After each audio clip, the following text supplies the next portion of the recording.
Break पर स्वागत लोपमुद्रा आपण देखुछंती कलिंग भारत देखिबा वर्तमान समय देश और राज्यर गुरुत्वपूर्ण खबर संपूर्ण भारत रे गोदावरी सर्वनिम्न 6 कोटी टंकारु 7 कोटी टंका पर्यंत खर्च करा जिवार व्यवस्था मध्य राज्य सरकार बजेट रे व्यवस्था करिसंती तार शुभारंभ मध्य हेइछि खूब शीघ्र यह निश्चित भाव आगामी दिन में शिक्षार गोटे आम ओडिशा रे वैप्लविक परिवर्तन करिवो केवल ओडिशा रे नुह सारा भारत वर्ष रे एक मॉडल हिसाब रे छिड़ा हबो आमर गोदावरी मिश्र प्राथमिक आदर्श विद्यालय शिशु बाटिका कालीर आदर्श विद्यालय एवं पर उच्च शिक्षार भित्तिभूमि ये साजिबो आज जो शिशु बाटिका 3 रे पिला माने पाठ पढ़ुचंती 1 2 रे अंगनवाड़ी केन्द्र रे से पाठ पढ़ुचंती धीरे धीरे ताको शिशु पूरा अंगनवाड़ी केन्द्र मध्य एठी शिशु बाटिका रे मिसी जिवो एवं समय क्रमे आमे निश्चित भाव में ताकू एक मॉडल हिसाब से आम रखा चाहूँ एवं आगामी दिन में ये उच्च शिक्षापी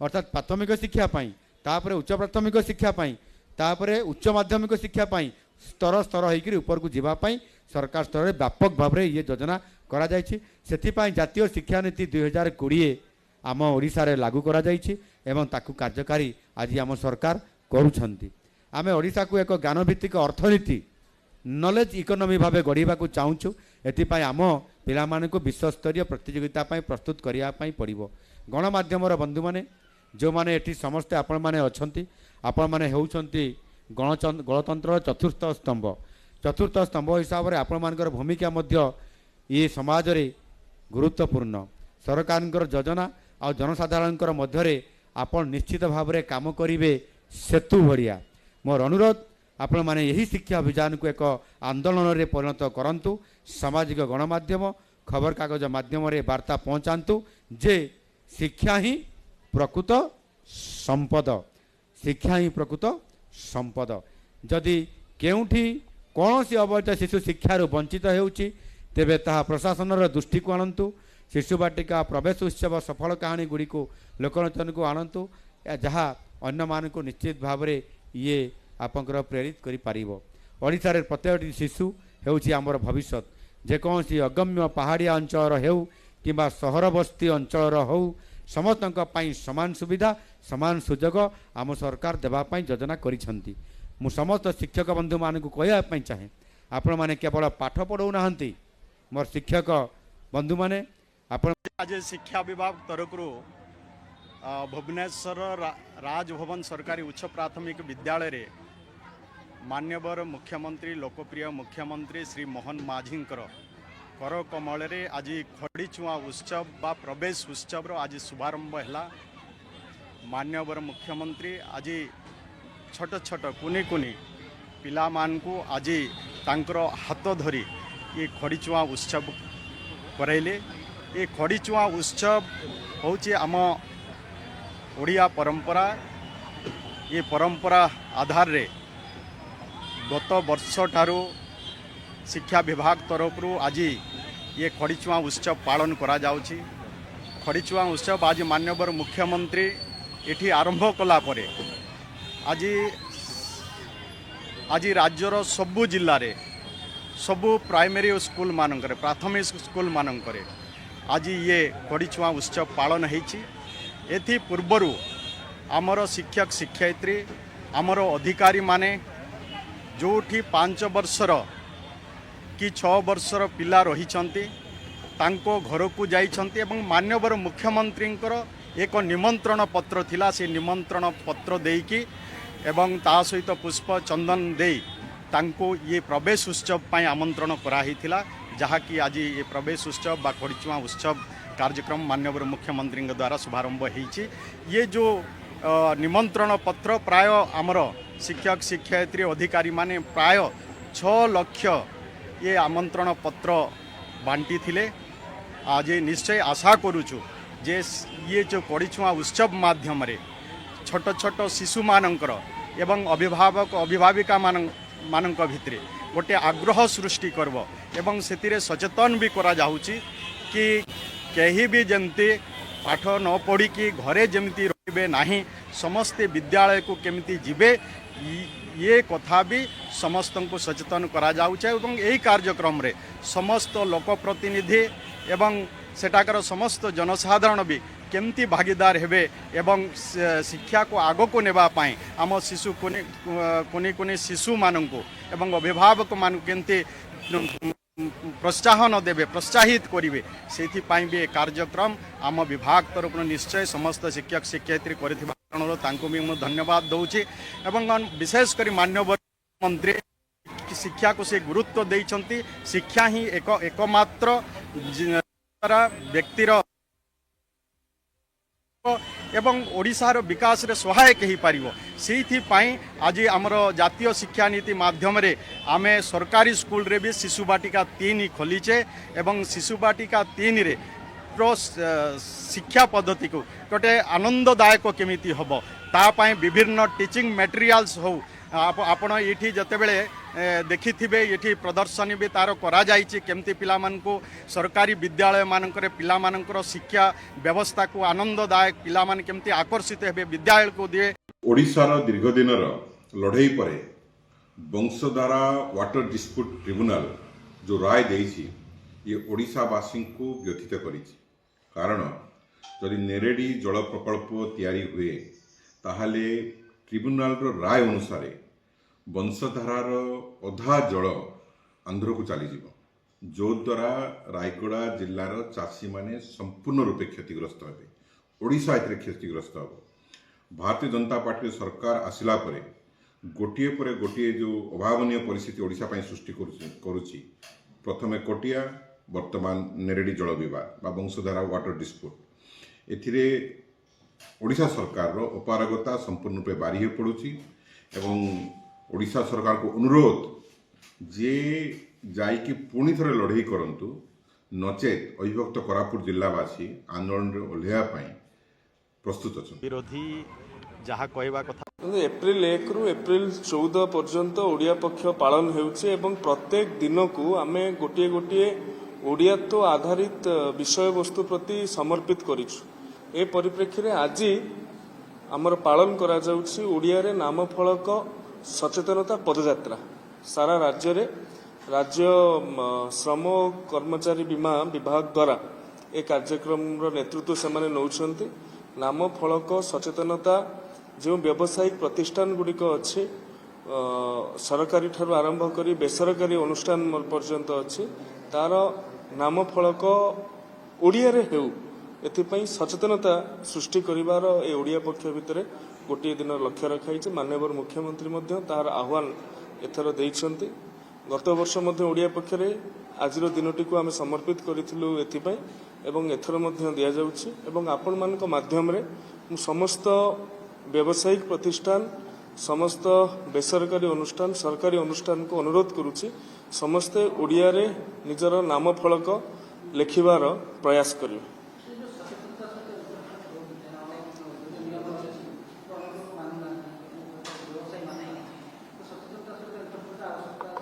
निश्चित भाव में ओडिया भाषा साहित्य संस्कृति विभाग रो कर्तव्य सचेतनता सृष्टि करवा से एनफोर्समेंट पाई मध्य लेबर और ईएसआई अच्छे से एनफोर्समेंट करुछंती किंतु सबू कथा को आमे नाली आखि देखई बा कागज रे नालिगार पकई करि परिबा नै जते पर्यंत ये गोटे जन आंदोलन रे बा समस्तंकर दल मत धर्म वर्ण निर्विशेष रे समस्तंकर समाज रो सहयोग न मिलिछि तेनु सर्वप्रथम ये गोटे सचेतनता आधार रे आमे कार्यक्रम करूछु मैं टिके चलो एम तो समय टिके मिलिछि आ जाके दिल्ली टिके बुलाबुली करबा आसीबा बोली करी हम गोटे बुलिबा उद्देश्य रे गलु सीएलपी लीडर को परिवर्तन पई जाइछंती किंतु एटा गुजब थिला दिल्ली का लड़ू जो खाया वो भी पछताया जो नहीं खाया वो भी पछताया देखंतु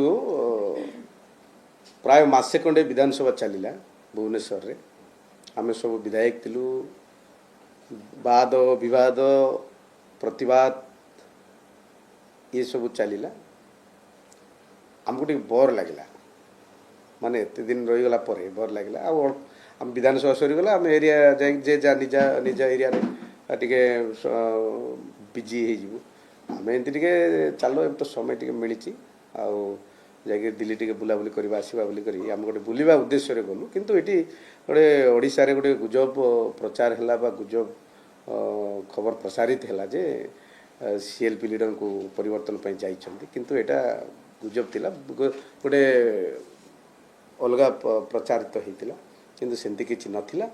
ଆମେ ଖାଲି ବୁଲିବାକୁ ଯାଇଥିଲୁ जो juniors विधायक माने अच्छु आउ आमे दिल्ली विषय एते जानिनु माने एते देखिनु माने दिल्ली रे कोन होइछि हम अनेक तर हम जाइनु ना बेस समय बेस तर जाई नै दिल्ली विषय में एते जानि नै ले जाइछि अल्प जाइछि किंतु जाइके बुलाबुली करि आसीबा बोली हम जाइथिलु।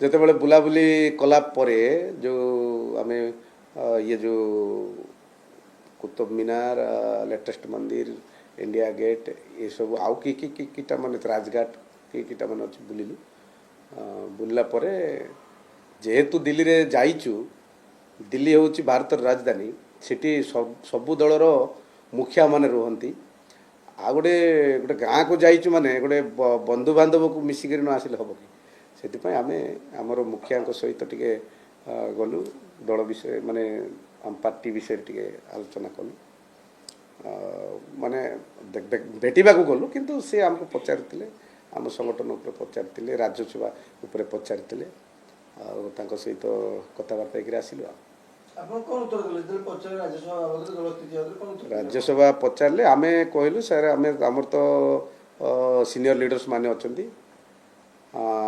हमको समस्त एकजुट होकर रहिबा पई हमें हमको निर्देश दिया जाइतिला बा कहितिले किंतु आमे शेष मुहूर्त पर्यंत आम सहित से जो 3 जन जो थिले शेष मुहूर्त रे तांकर परिवर्तन व्यू परिवर्तन होईची किंतु आमे जो कथा देइतिलु हम अभिव्यक्त कोरापुट जिला और जो विधायक माने अछि हम कथा देइतिलु आमे से कथा रे आमे अटल न रही आमे समस्त एकजुट थिलु एवं 11 जन विधायक आमे पूरा जो सेमाने जो निष्पत्ति नहीं हमको जो निर्देश देते से निर्देश अनुसार हम काम करते ये कथा आगामी रणनीति रे हमरो राष्ट्रीय सभापति जो मल्लिकार्जुन खड़गे जी हमको कहले जे समस्त एकजुट होकर रुहंतु दल को शृंखलित भाव रे रखंतु आगामी दिन 2029 निर्वाचन भारतवर्ष निश्चित भाव में कांग्रेस विकल्प आउ संगठन मजबूत होकर आसुची निश्चित भाव में समय एकजुट रुहंतु संगठित होकर रुहंतु संघर्ष करंतु आउ निज निज जे जा अंचल जाकर निजर संगठन को कांग्रेस संगठन को मजबूत करंतु हमको परामर्श कांग्रेस दिल्ली जीवा किसी नुआ कथा न अनेक नेता परिवर्तन भाई कांग्रेस विधायक माने दिल्ली जाइछन्ती दिल्ली लड़ू खाई के आसले कि जोड़ हबो दिल्ली का लड़ू जो खाया वो भी पछताया और जो नहीं खाया वो भी पछताया। Whatever Congress may have done to strengthen the FCRA, we never had any provision to confiscate the assets of those who have been working in social service in our country. We know the churches and the other religious groups have done hospitals, schools, orphanages. Why should the government, which contributed nothing to building these institutions, have the right to confiscate them? That is what is wrong about the bill. So today we are in Kozhikode and talk to the LDF candidates, LDF leaders. They say they are very confident about the Kozhikode. They will retain all the 13 seats here and the Kerala will get the third time LDF government. Look, that is the old story. In the last December's local self-government elections, even in Kozhikode, there was a tremendous shift towards the UDF. So I can tell you that we don't believe that people are going to just vote as they used to vote in the past. They have seen the failures, the corruption, the scandals, and the limitations of the government. The government has taken the Kerala model and made it into a debt model. We are sinking in debt. Unemployment is high. People are leaving the state. Taxation is high. In all sorts of ways, life is deeply disappointing. Yes, 4 days ago, there was a Niti Aayog report ranking 18 states in terms of fiscal health, financial management. Kerala came 15th. On what basis can these people ask for a third term when they have messed up their first 2 terms so badly? But the Pinarayi Vijayan has also said that talking about the corruption, earlier the UDF manifesto, he targeted Revanth Reddy for the corrupt state of Telangana, and he said that Kerala doesn't have any corruption. This is all political rhetoric, my friend. Kerala has no corruption. What happened to the Sabarimala gold? Let him explain that. So, yesterday, your convoy was stopped security. How you see that thing? Look, I mean, obviously it was not a good incident. It was an untoward incident that should never have happened. But I've been traveling for 15, 16 days. This is only one incident. We have put it behind us. We are moving on.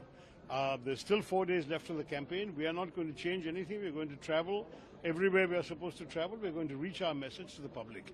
Whatever has happened, my poor gunman took a beating. The security guard was provided by the Kerala police. He's not my hire. He's a Kerala policeman. So Kerala police will take whatever action needs to be taken, I hope. One last question was the message for the Kerala. The 4 days are only left for the campaign, and there is also a slogan, UDF 100. And what is the message you want to say to them? No, look, 100 is obviously a desirable number for us. But frankly, whether it's 80, 85, 90, 95 or 100, as long as we have a majority, we will make a difference for the future of the state. We need a decent majority because we know how frustrating it can be when the opposition has the kind of strength to paralyze our efforts. We want, and Kerala wants, meaningful change. And we should have the freedom and the majority to bring about meaningful change. So we are certainly asking for a good majority from the voters. Whatever Congress may have done to strengthen the FCRA, we never had any provision to confiscate the assets of those who have. I have given full assurance. The Christian community need not worry at all. I have assured them our proposed FCRA amendment bill will only help and support the good NGO people. It will only target those illegal organizations working against India's interest and those who are illegally funding the money for wrongful purpose. So the good organizations need not worry, especially the Christian organizations. I want to give them full assurance that it will not harm genuine organizations. And yesterday I met all the church leaders, senior leaders in Thiruvananthapuram, and I have assured them now the FCRA bill is put on hold and we are going to discuss more. And I will call our State Unit BJP team to Delhi after election. They will meet me, they will meet Home Minister also. So once again I assure the people of Kerala, especially the Christian organizations, don't worry for FCRA bill, because we will target those radicals, those organizations which are working against India's security, India's interests. Only they should worry. Good organizations need not worry at all. You discuss Christian organizations? Yes. I assured them, they raised their concern, and I have told them that I will meet them again, but nothing to worry, I assured them. You will continue the bill? Bill is put on hold for now. Thank you. FCRA bill is backfire of. It is now put on hold. We will make sure that the concerns of the Christian community are addressed, and we will give commitment that the genuine good people, genuine organizations will be fully protected. Thank you. So Kerala is at the doorstep of a very decisive election. The LDF has now been in power for the last 10 years. And the kind of excesses that one has seen as far as the police overreach is concerned, the custodial deaths is concerned. I gave a list of custodial deaths that have happened in the last 5 years alone. The kind of clampdown there is on freedom of speech and expression, the kind of clampdown there is on students and activists who protest against this government. Even showing a black ribbon is an attempt to murder. Protesting and asking questions to the health minister becomes an attempt to murder case. 14 days of arrest is done. This is not the kind of governance that one stands for. This is exactly the kind of things that we see Mr. Modi do, and which is why we believe that Pinarayi Vijayan is Keralam's Modi. He takes a leaf out of the Modi rule book of governance, clamp down on every voice of dissent, on every disagreement, shut down the questions, look away, and there's a huge overreach by the police as far as judicial deaths and the kind of brutality that people who ask questions are met with. Which is exactly what we want to raise. We are very confident that UDF will cross 100. We are very confident that people would want to change. the kind of campaign that I'm seeing in Kerala with Pinarayi Vijayan actually borrowing from the Modi rule book of governance, huge posters, overpowering figure. I think Kerala has seen his 2 terms. They want a change. They want people who have stolen the gold from the Sabarimala temple to be held accountable, and which is why we'll see UDF cross 100 with the kind of promises that we are making, with the kind of governance model that we have.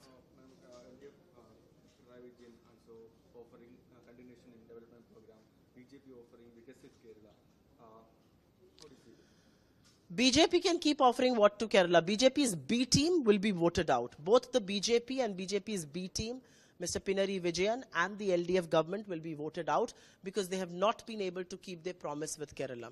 Kerala is an incredible state. Kerala did not want the kind of high corruption, the high unemployment that has happened here, the kind of lack of accountability, no transparency in governance, the overreach by the police, the custodial deaths. That's not a model what Kerala voted for. That's the BJP and BJP B team, LDF's model. So Kerala is at the doorstep of a very decisive election. The लोगों को दिया गया मित्रों, ये परिवर्तन है जो आपकी सरकार को आपके आशीर्वाद से करने का मौका मिला है। मैं आजकल देख रहा हूं कुछ पार्ट टाइम पॉलिटिशियन आए हैं, चुनाव आया है तो घूम रहे हैं, लेकिन भाजपा का कार्यकर्ता, भाजपा का नेता और भाजपा का नेतृत्व करता 24/7 काम करता है, फुल टाइम पॉलिटिशियन है और हर समय अपने क्षेत्र की जनता के प्रति कमिटेड होकर काम करता है। ये अंतर है नरेंद्र मोदी के नेतृत्व वाली एनडीए सरकार का और पहले की सरकारों का। मित्रों, मैं आज यहाँ पर आपसे आग्रह करने आया हूँ, आप केवल आने वाले समय में एक नई, एक अच्छी सरकार नहीं चुनने जा रहे हैं, आप फिर से भाजपा की सरकार नहीं बनाने जा रहे हैं, केवल आप वैसी सरकार बनाने जा रहे हैं जो आने वाले समय में 2047 में कैसे विकसित असम बने उस दिशा में आगे बढ़ने वाली सरकार बनाने जा रहे हैं। आपका एक एक वोट कीमती है और बड़ी संख्या में आज जो हमारी माता बहनें यहाँ उपस्थित हुई हैं, मेरे युवा साथी आए हैं, मैं आपसे आग्रह करता हूं कि 9 अप्रैल को एक एक घर से निकलकर एक एक मतदान का प्रयोग कीजिएगा, क्योंकि आपका एक एक मत नरेंद्र मोदी को ताकत देने वाला है, हेमंत विश्व शर्मा को ताकत देने वाला है, अपना मित्र विजय मलाकार को ताकत देने वाला है। मित्र, तो आइए अपने असम को एक मजबूत असम, एक सशक्त असम, एक विरासत के साथ विकास युक्त असम बनाने का हम संकल्प लें। साथ ही साथ मित्रों, बराज डैमी के इलाके में आया, मुझे मालूम हुआ था पहले कितनी घटनाएं घटती थी माता बहनों के साथ, पहले किडनैपिंग से लेकर तरह तरह के अपराध के केंद्र बना हुआ था, पर आज आपकी सरकार है, किसी अपराधी में इतना हिम्मत नहीं कि असम की जनता को परेशान कर सके, क्योंकि उसका मुख्यमंत्री हेमंत विश्व शर्मा बैठा है, जो एक एक व्यक्ति के साथ मामा के रूप में जुड़ा है, भाई के रूप में जुड़ा है, और यही जुड़ाव भाजपा का परिवार का बोध दिखाता है। अभी नरेंद्र मोदी जी आए थे, असम के चाय के बगान में लोगों से, माता बहनों से मिले, जिस भाव से मिले लगा कि कोई परिवार का व्यक्ति अपने परिवार के बीच में आया है। और ये जो बहुरूपिया आते हैं उनको पता नहीं चलता कि ये असम का गमछा कैसे सम्मान का प्रतीक होता है, उनके लिए तो केवल एक कपड़ा।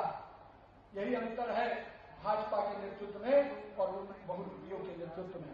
मैं आज आपसे मां कामाख्या की शक्ति का स्मरण कराते हुए, ब्रह्मपुत्रा की ऊर्जा का संकल्प लेते हुए मैं आपसे आग्रह करने आया हूं, आइए अपने असम को झुकने नहीं देना है, अपने असम को रुकने नहीं देना है, अपने असम को आगे बढ़ाना है और विकास के पटल पर सबसे सफल राज्यों के श्रेणी में लोगों को दिया गया। मित्रों, ये परिवर्तन है जो आपकी सरकार को आपके आशीर्वाद से करने का मौका मिला है।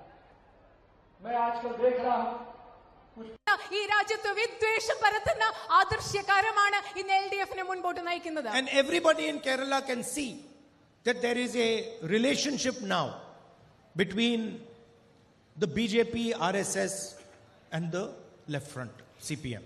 കേരളത്തിലുള്ള മുഴുവൻ ജനങ്ങൾക്കും മനസ്സിലാക്കാൻ സാധിക്കും, ഇന്ന് കേരളത്തിൽ ബിജെപിയും ആർഎസ്എസും ഇടതുപക്ഷ ജനാധിപത്യ മുന്നണിയും തമ്മിൽ ഒരു ബന്ധമുണ്ടെന്നുള്ളത് നമുക്ക് മനസ്സിലാക്കാൻ സാധിക്കും.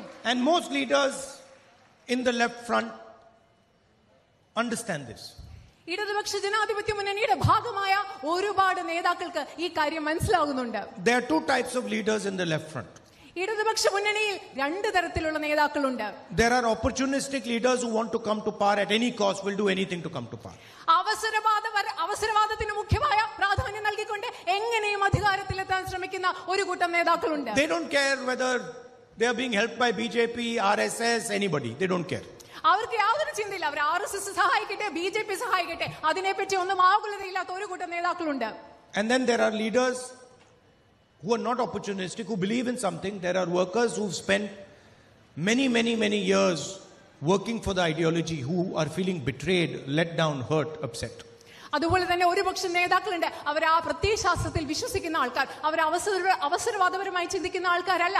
വർഷങ്ങൾ ആ പ്രസ്ഥാനത്തിന് വേണ്ടി പ്രവർത്തിച്ച ആ പ്രത്യയശാസ്ത്രത്തിൽ വിശ്വസിച്ച ആളുകൾ ഇന്ന് അവർ ചതിക്കപ്പെട്ട, വഞ്ചിക്കപ്പെട്ട തോന്നലുള്ള പ്രവർത്തകർ ഇന്ന് ഇടതുപക്ഷ മുന്നണിയിലുണ്ട്. And who are very upset at what is happening to their party. അവരുടെ പാർട്ടിക്ക് എന്താണ് സംഭവിക്കുന്നതോർത്ത് വളരെ അസ്വസ്ഥമായിരിക്കുന്ന ഒരുപാട് പ്രവർത്തകരും നേതാക്കളും ഇടതുപക്ഷത്തിൽ നിന്നുണ്ട്. I fight the BJP, I fight the RSS. I've got 38 cases on me. ഞാൻ BJPയും RSSനെയും നിരന്തരം എതിർക്കുന്ന ഒരാളാണ്. എനിക്കെതിരെ 36 മുതൽ 38 കേസുകൾ വരെയാണ് ഇന്ന് നിലവിലുള്ളത്. They took away my government house. They took away my membership of Lok Sabha. I'm out on bail. Interrogated me for 55 hours. But I don't back down. അവരെന്റെ ലോക്സഭയിൽ ഈ രാജ്യത്ത് വിദ്വേഷം പരത്തുന്ന ആദർശകാരമാണ് ഇന്ന് LDFനെ മുൻപോട്ട് നയിക്കുന്നത്. And everybody in Kerala can see that there is a relationship now between the BJP, RSS and the left front, CPM. കേരളത്തിലുള്ള മുഴുവൻ ജനങ്ങൾക്കും മനസ്സിലാക്കാൻ സാധിക്കും ഇന്ന് കേരളത്തിൽ BJPയും RSSും